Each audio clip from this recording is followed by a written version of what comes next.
Okay, so Jed, ato mag-open ka ng prayer for our topic tonight. Ay po kuya.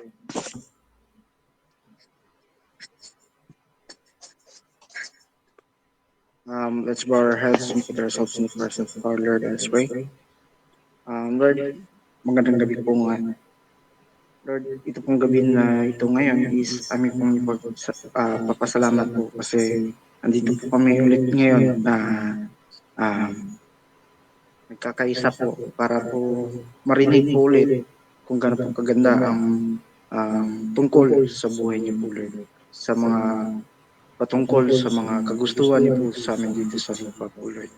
Lord, sana po bigyan niyo po kami ng um, tibay ng loob po Lord na harapin po lahat-lahat ng mga pagsubok po namin na dapat po namin kaharapin.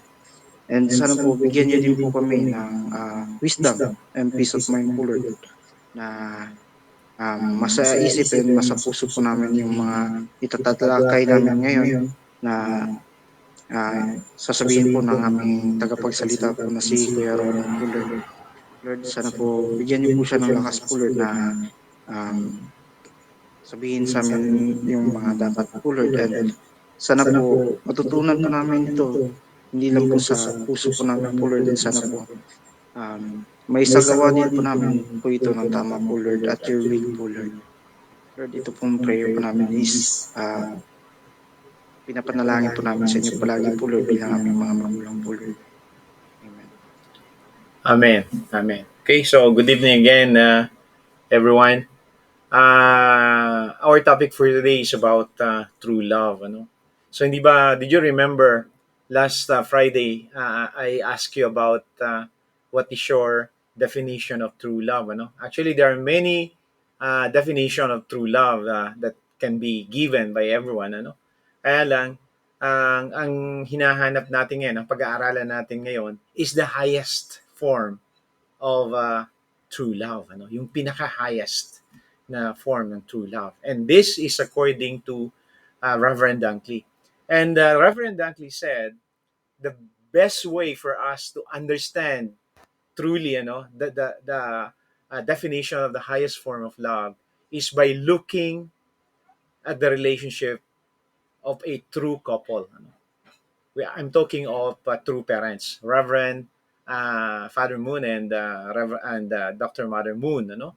So we will uh, look dun sa kanilang yung final moment ni Father Moon bago siya namatay.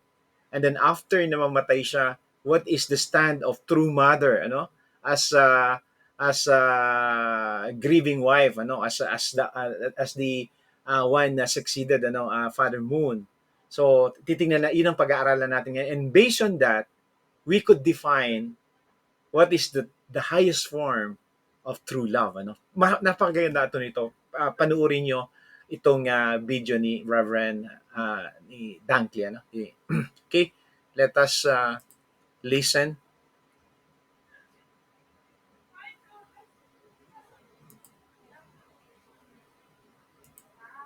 Hi family, I hope you're doing well. Just before Father Moon died on September 3rd, 2012, he said that when we transcend the history of the fall and return to the original Garden of Eden, following only God, we can then build the kingdom of heaven.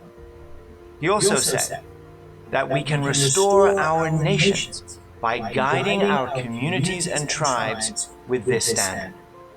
True Mother speaks about this moment after offering his final prayer. Breathing with some difficulty for a moment, he squeezed my hand tightly, saying, "Mother, thank you. Mother, please take care of everything. I'm so sorry, and I'm truly grateful," he said, struggling to get the words out. Again and again he said the same words. I held his hand more and more firmly, and with warm words and loving eyes, holding back the tears, I reassured him that everything would be all right.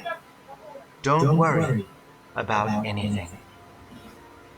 The title of today's message is True love is a couple that lives for the sake of others. After Father Moon ascended, True Mother offered a 3-year period of devotion. Regardless of the weather, she dedicated her time every day to visit his tomb and pray. She was often advised to stay inside if the weather was too harsh or the pathway too slippery. But she never relented. Whether there was a rainstorm or a snowstorm or a scorching hot day, she always climbed the mountain to pray. There are countless reasons and excuses to stay inside.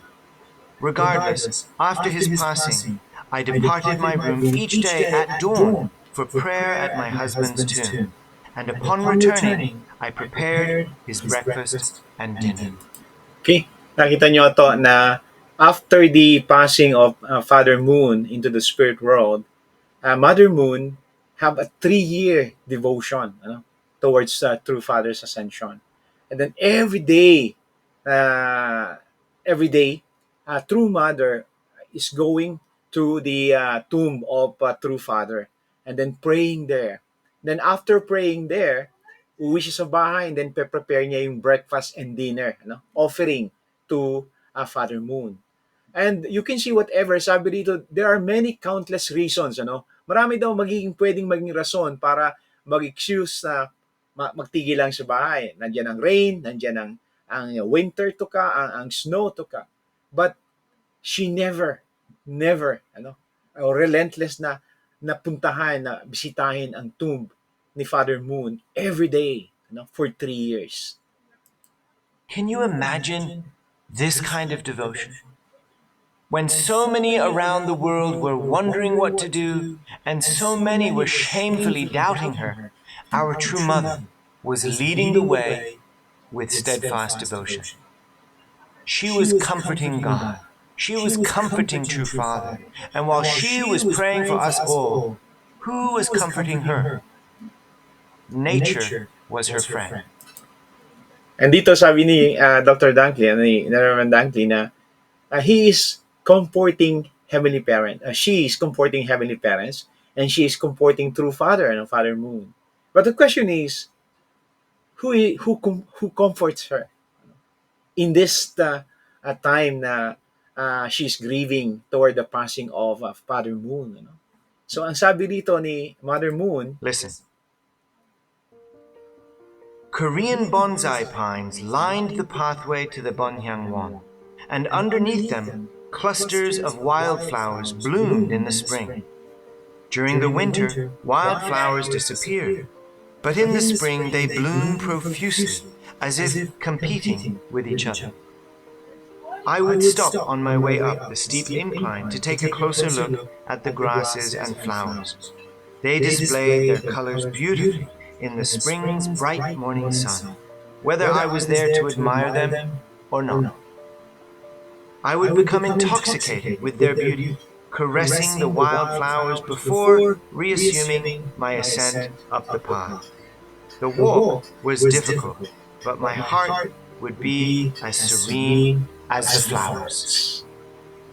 When I would reach my husband's tomb, I would carefully check to see whether any weeds had sprouted among the blades of grass, or whether animals had left any traces. The lawn on the grave became greener and greener as time went by. Sitting alone in front of his tomb, I would pray for everyone in the world to be as beautiful as wildflowers, to have minds as strong as pine trees, and to always live prosperous lives as green as a summer lawn. On my way down, I would say farewell to the flowers and the pine trees. My friends of the natural world, I will meet you again tomorrow. so you can see, Mother Moon was comforted because of this creation of God. The trees, the pine trees there, the wildflowers, and the grass, uh, na nandoon. These were the one who comforting True Mother. If you ever have a chance to visit Father's tomb, reflect upon the incredible heart and tearful prayers that our true mother invested there. It is beautiful. Also, let us embrace nature the way true mother does. In these words, she expresses not only the beauty of nature, but also gratitude. For it was the pine trees and the wildflowers who comforted our true mother when we could not. So you can see also through mother, she's telling us about our gratitude and our gratitude to the creation of God. And then, makikita rin naman natin ito yun, di ba? Sometimes if we are lonely and or sad, by looking just at the creation, di ba? Pag nandito ka sa, for example, sa bundok, di ba? In the river, you can feel, somehow you are being comforted by the creation. And according to True Mother, it's not just only, admiring, the beauty of the creation, but we must also have the attitude na magkaroon tayo ng gratitude sa kanila. So that is the heart of true mother. Mother was doing all of this while thinking of her husband. As I walked along the path up the hill to the Banhyangwon and back, he and I shared many heart-to-heart conversations. My husband's thoughts became my thoughts, and my thoughts became his. There is no one more devoted to our true father than our true mother. There is no one who loves him more, no one who knows him more intimately, and no one who has sacrificed more to support him. Furthermore, there is no man who understands our true mother more than true father. No one loves her more or has been more devoted to her than true father. Their power comes from God, but it is secured in their relationship with each other as the most beautiful couple in the world. The couple most dedicated to peace in human history, and they have been leading the way for us all. It's true that there are many great peace leaders throughout history. Father was once asked, who was his favorite American from the 20th century? He answered, Dr. Martin Luther King. Another famous peace leader of the 20th century was Nelson Mandela. And they were both he and Dr. King, inspired by the great Mahatma Gandhi of India. Heaven raised these men and women like Mother Teresa and so many others to change the world and lead us to peace. It's mind-boggling what one person can do. How one person can have such an incredible impact across the globe. How one person can change the course of history. There are amazing people like this. However, Father and Mother Moon are on a totally different level. First of all, when you think of the saints and sages of human history, So you can see ito, ang sabi niya, those are like Nelson Mandela, Martin Luther King, si Mother Teresa. Imagine, true father said that by one person, by one person's sacrifices and efforts, they can change history. But sabi dito na Reverend Dunkley, sabi niya, but Father and Mother Moon are very different level, Mamaya, tanungin niyo yung sarili niyo, bakit nasabi ni Reverend Dunkley na Father and Mother Moon is in different different level than those person alone, change history. Can change history. So, hindi ko sasagutin yan. Kayo mismo yung magsagot yan later, Why Reverend Dunkley told us that however Father and Mother Moon is in different or higher level of sacrifice, higher level in that way in changing history. how many of them served as a couple? Heavenly Parent brought these two together for a great mission, and they suffered greatly. But they have turned every ounce of that suffering into a stronger motivation. They forgive, and they lead others to forgive. They love and lead others to to love, love, and they unite and lead others to to unite. unite. Mother goes on. After this work is done, my husband would always say, and so would I. After this work is finished, and we have a bit of free time, we'll be able to take a break. Over our years of ministry, one would think that there would have been brief moments to relax after completing an urgent task. But for us, free time never materialized. My husband was born with a strong physique, and had he taken better care of his health, he would have had more time to work for a better world. But he too followed God's will with unflinching devotion, and this damaged his health, ultimately to the point No of no return. return. His daily schedule itself was grueling. Every morning he would rise at 3 a.m., exercise, pray, and study. By 5 a.m., he was already working, teaching, and leading meetings, but never still. Father was constantly traveling, crossing multiple time zones, developing an unparalleled worldwide movement. And who was there right next to him? True mother. That's right, true mother. So you can see ito, no? Father's life and true mother's life, they will wake up at 3 a.m. in the morning. They will do exercise, study, and starting at 5 o'clock, without breakfast, they're already starting their leadership, talking to leaders, giving sermons, like that.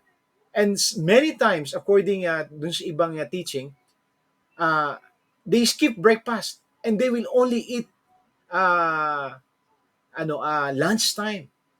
That is their life every day. So why was Reverend Moon so misunderstood? It's natural to want to avoid bad people, but sometimes good people are falsely accused. Change makers are rarely welcome, right? The greater the change maker, the greater the change. The greater the change, the greater the threat to those who don't want to change. Yes. There is, however, one thing that all bad people have in common, and that is selfishness. They do what they do to serve themselves.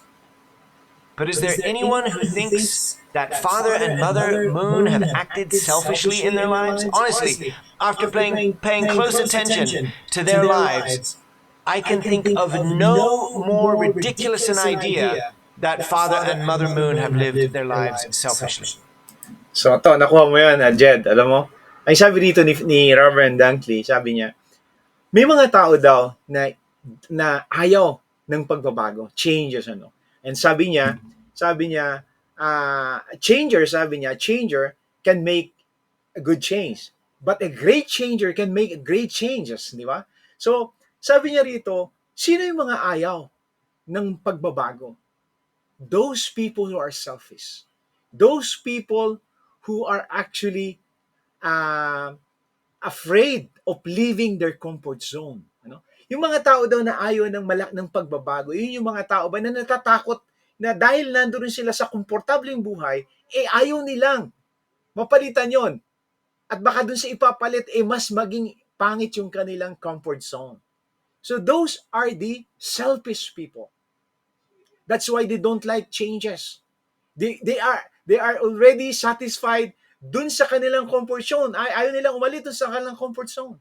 Kaya ayaw nila ng changes because takot sila na mawala yung comfort zone na kanilang tinatamasa at that moment. That's why those people are very selfish. They're only looking on their comfort.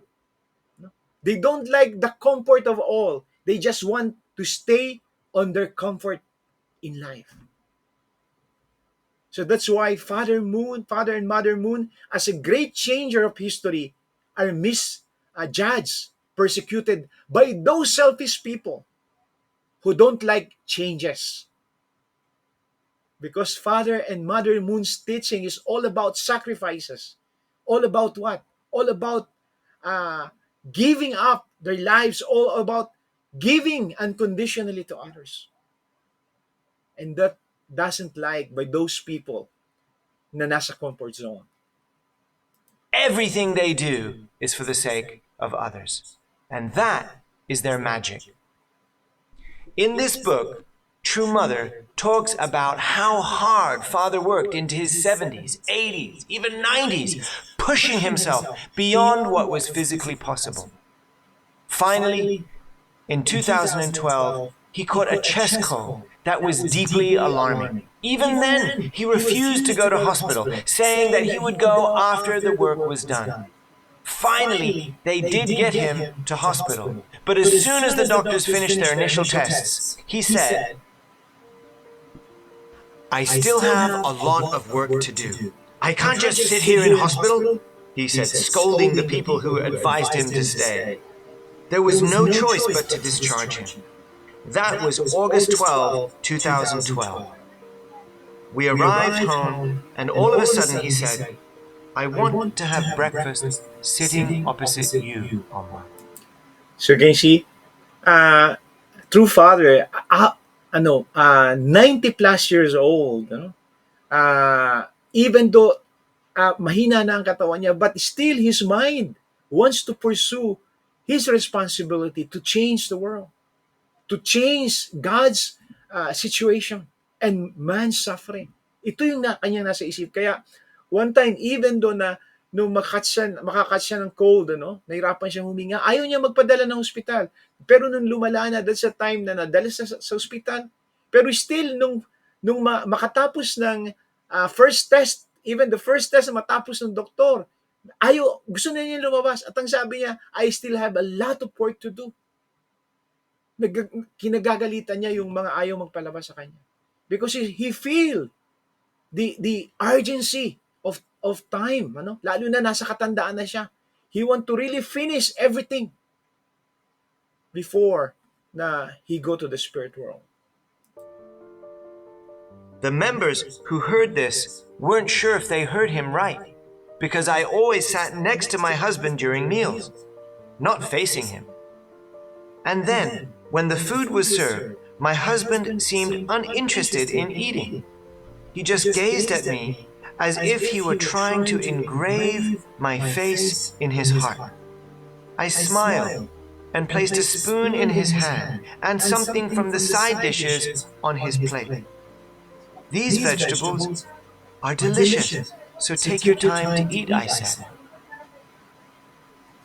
Father was just gazing at Mother, taking in that moment. Apparently, such an event had never taken place. That's how busy Father and Mother have been their entire lives for our sake. That is the last meal ato. Father and Mother Moon were together. Father didn't eat, just gazing, nakatingin lang sa mukha ni True Mother. You know, Mother talked about this precious moment. I've heard Mother say that after the meal, Father put his head on Mother's lap, like a child seeking his mother's comfort. These were their final precious moments on earth together. You know, we often look at true parents as religious leaders or great peacemakers. But the best explanation I've ever heard about who they really are was from someone who just recently met True Mother. Yeah. And I want to tell you the story. Okay, listen na to dito sa story na nasasabi niya. Ito yung magbibigay nung definition ng true love in the highest form. There's a good friend of mine from Los Angeles. He's a Christian pastor. And last year, I had the opportunity to take him on a private tour of Belvedere and East Garden Museum in New York. Guided by our East Garden staff, the tour took about 3 hours. He hadn't studied the Divine Principle at that point. He'd only seen True Mother speak, and he had met many of our members, and he was hugely impressed by our culture. But on this day, as we took the tour of Belvedere, I was actually far more impressed by him and his insights. He shared something that I've never really heard before, even from our own members. First of all, you have to imagine the scene. A 3-hour tour through every single room of the main house at Belvedere. Each time we entered a new room, we would hear about the extraordinary, remarkable events that took place in that room. We heard the story of where True Father was sitting when he first announced that he would meet Kim Il-sung in North Korea. We heard the story about the time when the security guards received a phone call from the FBI, warning that Reverend Moon should not leave the estate, as there had been multiple death threats, including the time when police caught a man driving his car upstate with a trunkload full of bombs to attack the Moon family at their residence. Or about the time when True Father was wrongfully imprisoned in Danbury, and he was where he was sitting in the house, and what each of the True children were doing, coming up one after the other to bow to their father and mother and hug them, and where Father was standing just before he had to drive away to Danbury. 3 hours of these incredible stories of how Father and Mother Moon built a worldwide movement in the face of adversity from all sides. Brothers and sisters, do you like movies? Do you like action movies, spy movies, hero movies? Honestly, when you picture the story of True Parents' life, even just a few years of their life, it's far more exhilarating than the best Hollywood movies. So, as we moved from room to room, looking at the pictures of True Parents, True Family, and the pictures of all of these historical events, I was wondering, what is my friend thinking? He didn't say anything. He didn't say anything. He just stood there, humbly. Sir Kinsey, ato. Yung story nito, yung Belvedere in East Garden na to is a museum right now, no? But before, it was a dwelling place, ano? Ito yung residence ni True Parents, ano? Father and Mother Moon in America, in East Garden sa Belvedere. And then, but now it is already a museum. And there are so many rooms there, and every rooms has a history. May history yon. Na sabi nga rito ni Reverend Dunkley, one story of the room is, for example, that is the time na sinabi ni True Father na kung kailan niya mamimit si Kim Il-sung. Ano? The other one is, yun yung room wherein tinawagan siya ng FBI na sabi, wag kang aalis diyan, wag kang magta-travel kasi ang daming death threats sa iyo. And then merong isang doon na nahuli, doon din tumawag na nahuli yung isang papatay sa Father Moon, sa mother, sa Moon family, na truck full of bombs, ano yung nahulihan ng ganon. So there are many history dun sa bawat room na yon. At atong invited na to ni Reverend Dunkley is a pastor, a Christian pastor. He invited that Christian pastor to make a tour dun sa museum na yon, where True Parents live, before.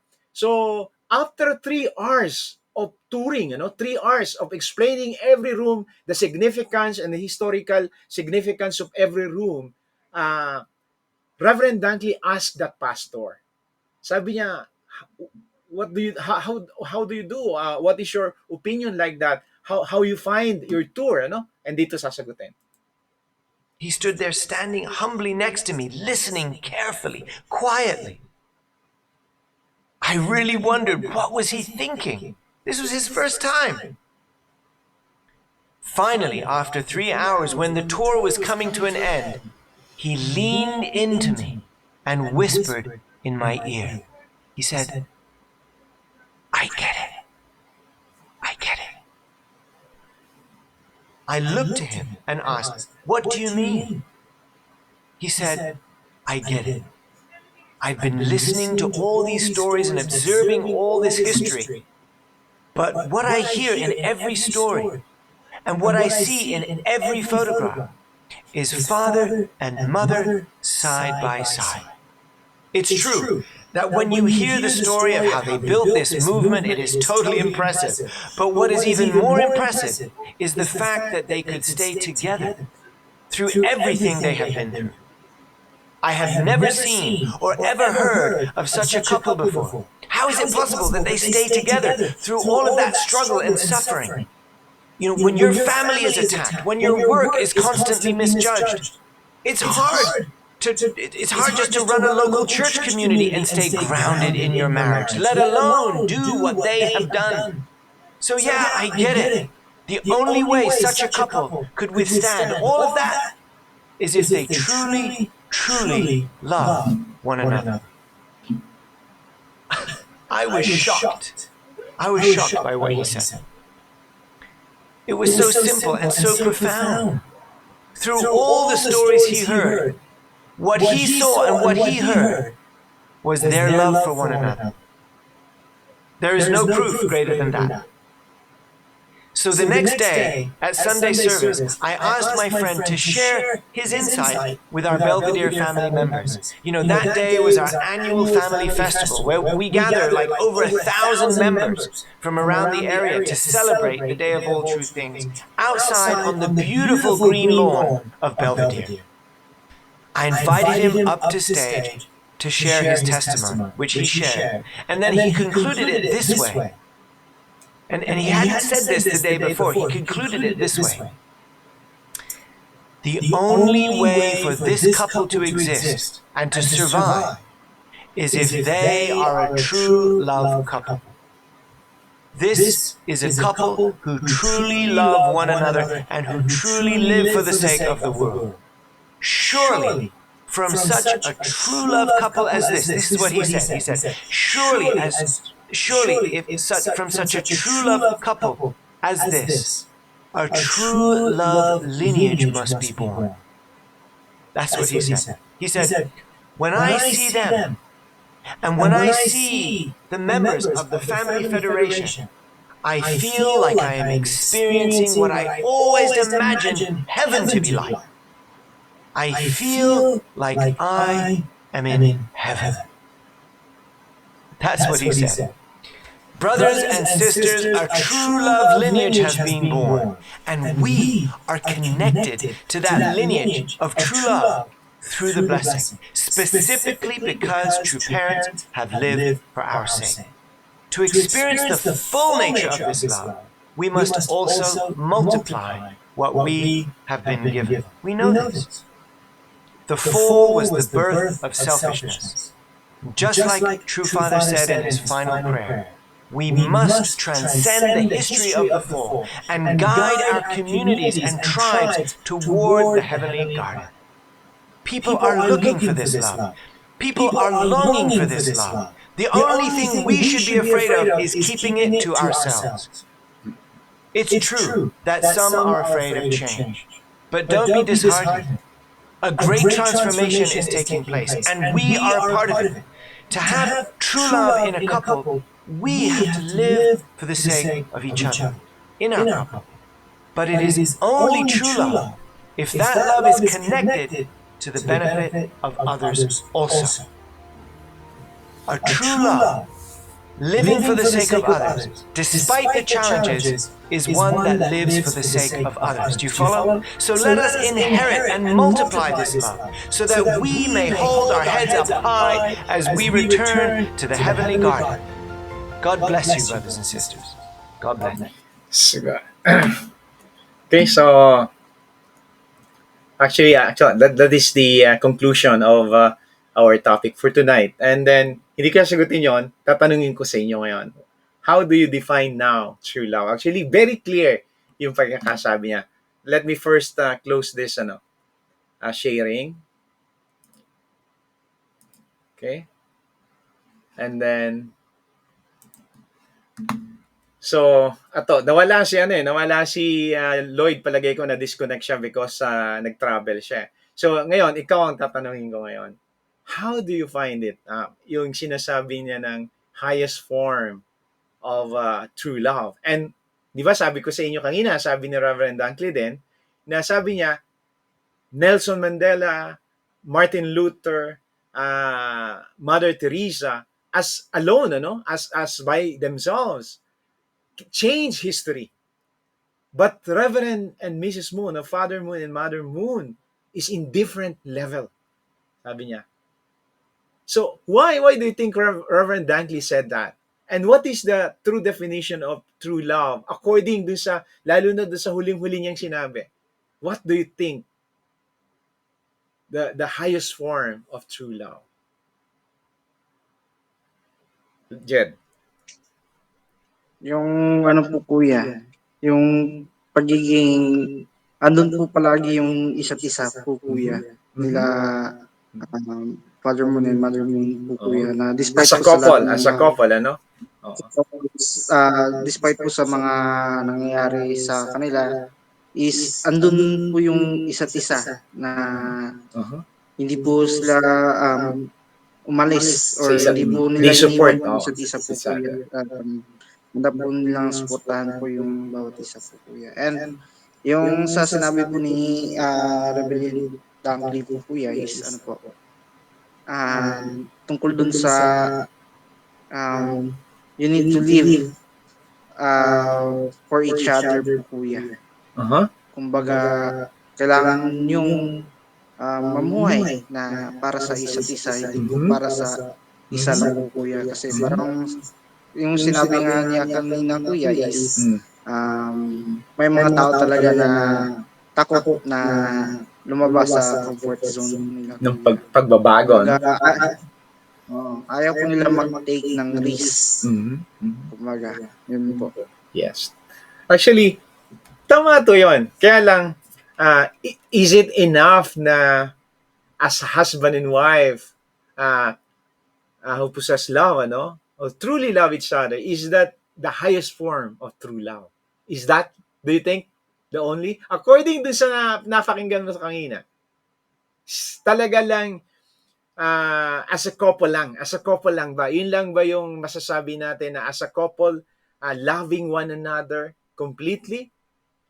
Hindi po kuya, as it is how to kung paano po nila din-devote yung pagmamahalan nila sa iba din po kuya. Hindi lang po para Yes. sa Yes. Actually ito, kung makikita mo yung sa yung title, ano? Actually ang meaning ng true love is a couple, ano, who are bind by love and living for the sake of others. That is the complete meaning of true love.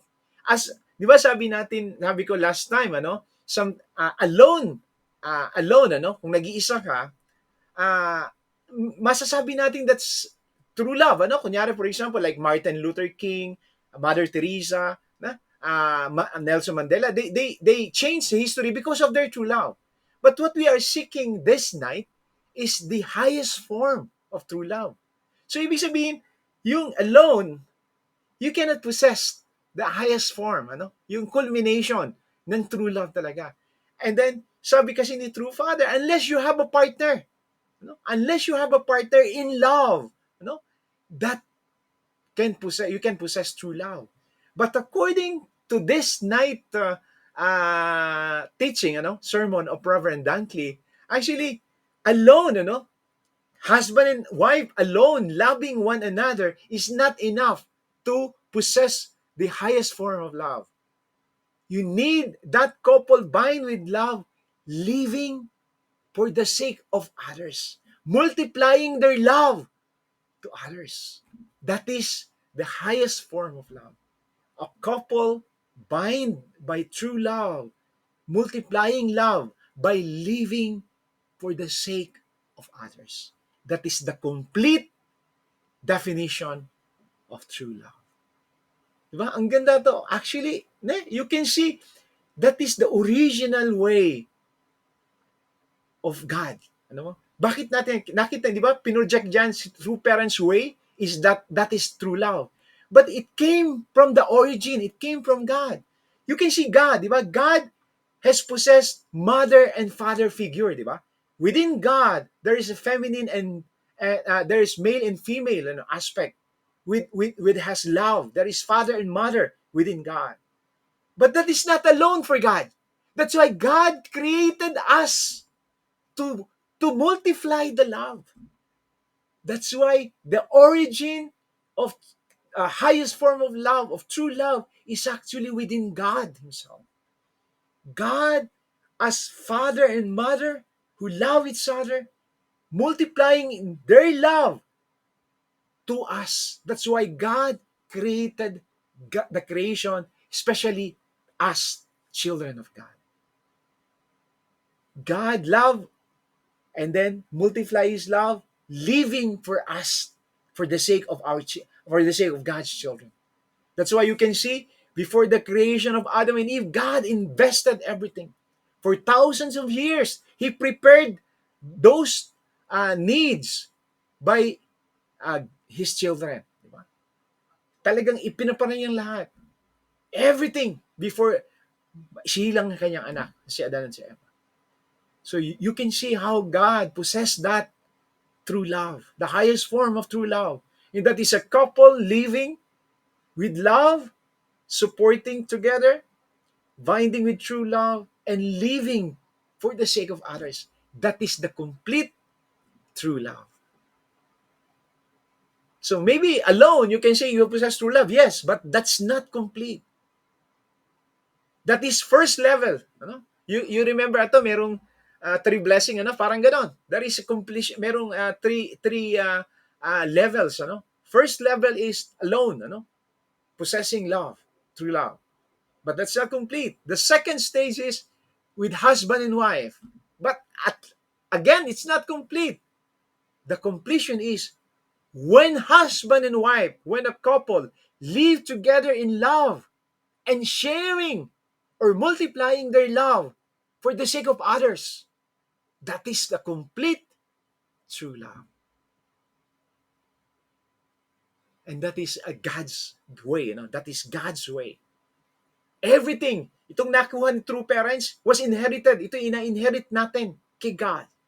No? Because God is in that way, that possessed the completion of true love. So ito yung gusto niya i-manifest sa ating lahat na to. And sabi nga ni Reverend Dunkley sa simula, di ba? If we arrive in a time wherein we only obey God, that is the kingdom of heaven. Because what is God? God is the complete form of true love.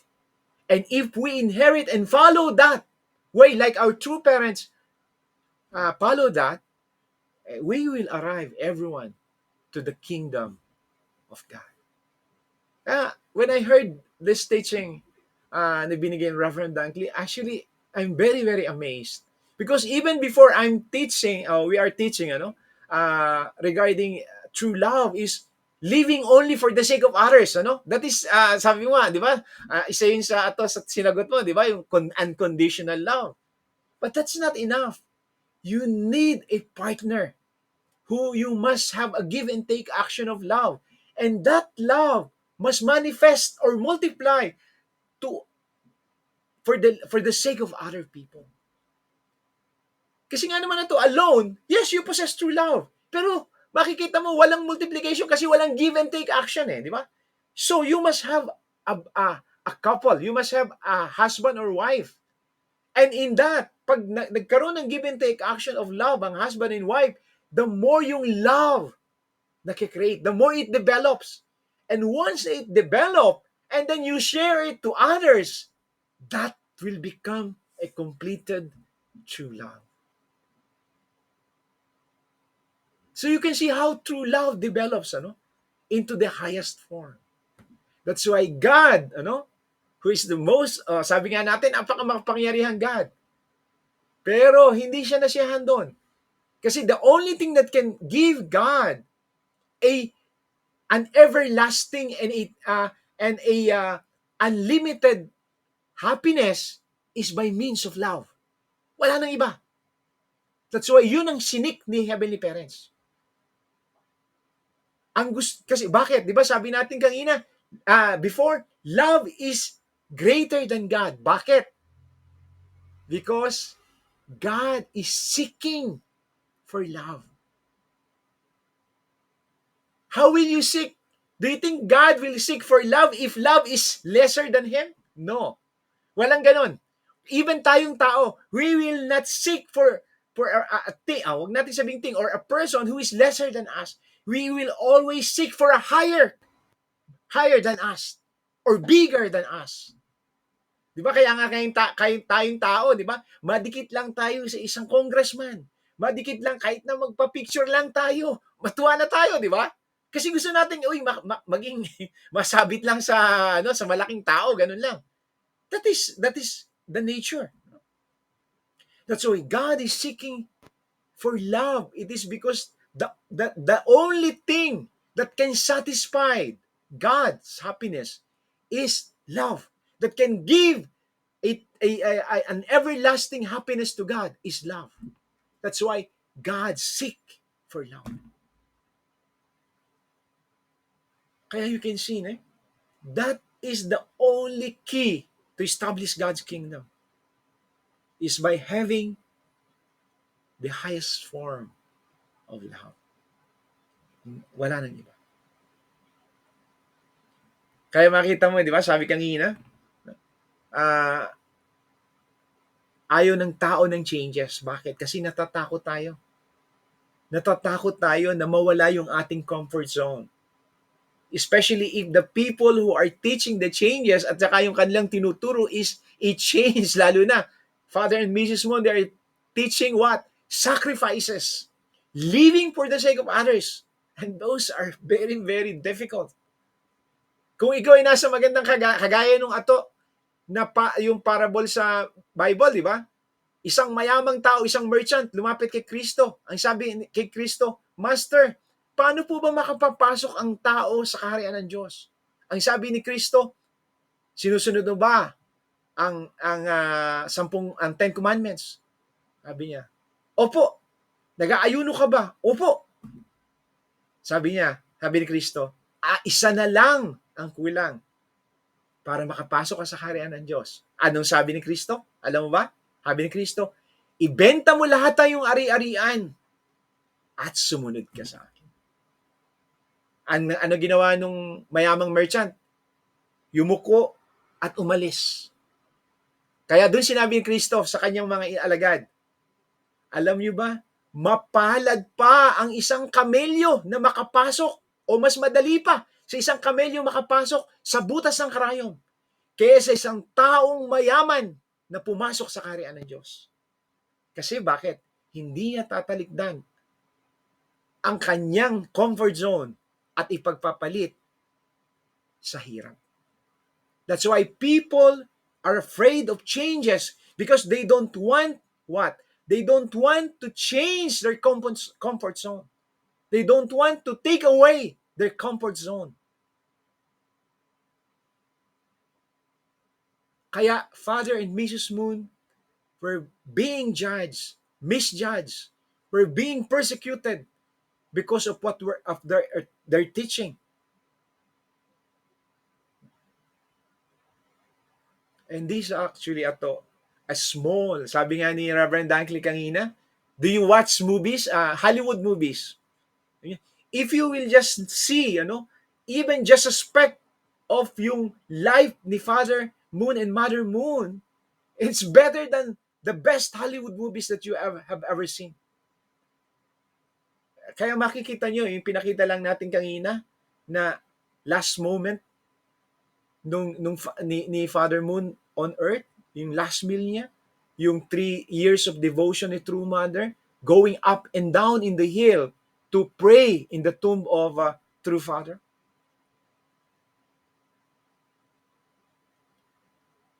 So, that's why talagang there is no other way to go to heaven by having true love, especially complete true love, and that is as husband and wife, as parents, parental heart to our children and to other people as well. There is no other way. Kaya nga sabi natin before, comfort in life is actually balakid to go to heaven. Hindi ko sinabi ito na, I'm talking of generally, but there are people who are using their money, for the sake of God, God's purpose.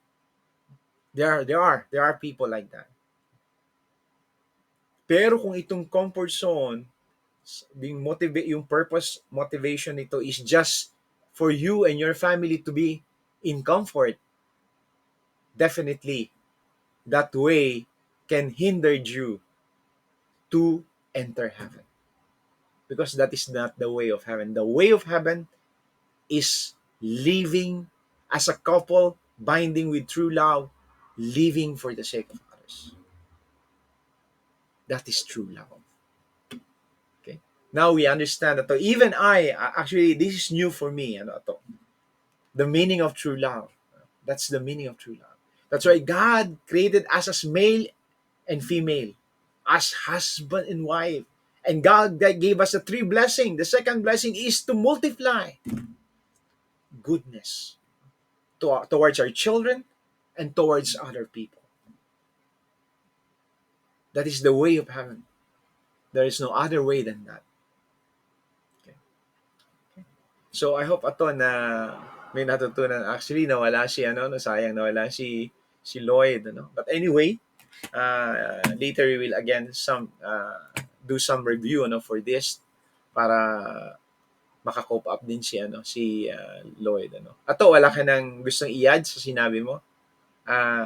Nakuha mo ba yung simple message natin this night? It's actually simple, but it's feel great for me, Meaningful. knowing yung value ng complete true love. Okay. So do you have any more comments Simple, about ano to? simple siya, kuya, pero napaka-meaningful. Napaka-meaningful, Simple but meaningful, very meaningful. And if we will put it into practice, it can bring the kingdom of heaven on earth. If every couple, if every family, who is parents, possessing love, true love, embracing their children with love, embracing other people with love, and the kingdom of heaven will absolutely be realized. Okay, so is that enough pa to? Alas 10 na, sakto. Tama, 10, nag-start tayo 10:15, 10:11 na. So, do you have more comments o gusto mo sabihin pa? Wala po, kuya, kasi Wala na. swerte Okay. naman ako dito. Saan talaga. Ito, may iba ako. Hindi ka kumuha ng JLPT? Bukas yata ang JLPT bukas ba? Sankyo, kuya, hindi ako kumuha, kuya. Yung Q lang talaga yun na Ano ka lang, Si yata, si Marvin yata kukuha. Si Marvin. Kaya hindi siya sumali ngayon. Sabi niya, kuya, pass muna ako ngayon kasi review ako bukas. Linggo yan, kuya. Linggo ba? Siguro, siya, Linggo. Always. Alam ko alam ko si Vince kukuha din. Alam ko kukuha rin si Vince. Nagre-review yun . Kaya siguro wala. Alam ko kukuha rin yun . Nagre-review yun . Kaya, ato, musta? Nakapag-apply ka na ba? Nakapag-apply na ako, kuya, tapos mag-aaral na lang ako ng caregiving saglit mo. Sugoy na ayos . Si Lloyd, may naikwento na ba sa'yo si Lloyd? Wala pa. Para paalis po, kuya. Hindi. Nasabi Actually, na, ayaw na na nga, baka hindi na siya tumuloy umalis kasi pinirate uli siya actually it's not hindi naman ito secret na sinabi sa akin but is it maybe okay na ikwento ko sa inyo kasi we are family naman. Sabi ni Lloyd kasi pinirate siya uli ng ano tawag doon? Ano yung dati yung school? PNTC, oo, pinirate siya. And then, ang sabi sa kanya, nung hapon, nung president mismo, sabi niya, kukuhanin kita and I will give you a good salary. Pero promise me daw na hindi ka basta-basta aalis. Ibig sabihin, you will serve here at least 4 years or 5 years pataas o gano'n, no? Wag lang yung gagawin 1 year, 2 years tapos alis ka na kaagad. And then sabi niya, ayun, nag-isip nga siya and then nagsodan siya sa akin, kuya, ano ba tingin mo? Sabi ko, hindi ba pinag-aralan natin yan na ang happiness is achieved not because of abundance. Hindi yung sa dami ng blessing o sa dami ng pera o sa dami ng kung ano man. Ang happiness can be achieved through our attitude. Ano yung attitude na yun? attitude of kailangan magkaroon tayo ng contentment at magkaroon tayo ng gratitude. So if you think that yung bibigay sa iyo you will be satisfied to that, it's enough for you to live together with your family in the Philippines. Imagine mo magkasama pa kayong pamilya mo, mga kaibigan mo diyan, di ba? So do you think if that is enough, for me, I can say na that's okay. Hindi ito yung dami. Hindi ko muna dito ka sa Japan, you will be happy. No. Hindi ganun yun. Oh. Kaya it depends on your attitude. What do you think? Will you be contented to that? Are you grateful to that? Receiving that?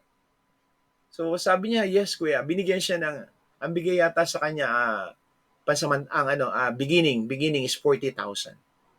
But sabi nung as every year it will tataas daw. Kaya sabi ko, if you think that's enough, that's good. Kasama mo pa ang asawa mo. Diba? Kasama mo pa ang mga kaibigan mo diyan. And you are in our own country. So kaya nasa sa iyo yan. Nasa sa iyo yan. Ang happiness is within us depending on our attitude. Yun. Kaya yun yung sabi niya, yes kuya. Tinanggap na niya. Yun ang sabi niya. Kaya ang kagandahan na to, malapit sila sa PNTC. Sabi niya 20 minutes ride lang Kaya makakapag-uwian siya. Balak din sila. Kaya nga ang ganda ng niya. Sabi ko, okay, that's good. That is enough.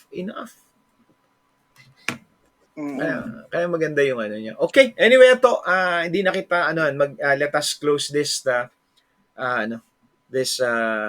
night Benkyokay. Please join me in prayer. Good evening, our most beloved Heavenly Parents, true parents of heaven and earth and humankind. Again, thank you so much, Father, for this night that you have enlightened us, Father, with your words, that you have given us again life, Father, by giving this wisdom to us that we could use in our daily lives, Father. And thank you so much also for the blessing that you have given to our families and tribes. And please continuously guide us and protect us and lead us, Father, to the way that we could truly inherit the heart of our true parents. Father, as we go on in our life of faith, we want, Father, to really determine ourselves to stand up, whatever difficulties, whatever storm in our life that we may encounter, we will, Father, be triumphant over this because of understanding your heart, because of understanding your love, and understanding our position, Father. And again, Father, we do pray for the next Friday and the next Friday to come, that you could give us more chances that we could gather, Father, as one family, and we could receive, Father, wisdom from you. And thank you so much again, Father, for this night. And I offer, Father, this to you, giving you thanks in my name, in the name of our most beloved true parents. Amen. Palagay ko nakatulog si Kuya Alan siguro. Okay, so ito, thank you so much for this night, and nag-message si Lloyd At looking forward to see you again next Friday, okay? Okay, thank you so Opo, much kuya. Kuya Alan. Good night. Bye-bye.